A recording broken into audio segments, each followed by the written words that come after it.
School ఉందా చిన్ను? ఎందుకు? రోజు సండే వస్తుందా నీకు? ఇవాళ వెనస్డే, ఇవాళ ఏవివిపి బంద్ ఏమో ఉంది అని అన్నారు. ఏం తింటున్నాను?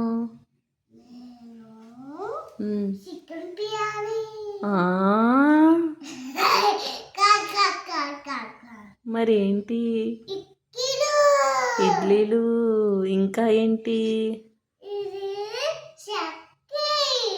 ఓకే, మరి మీరేం తిన్నారు అడుగు. కమెంట్.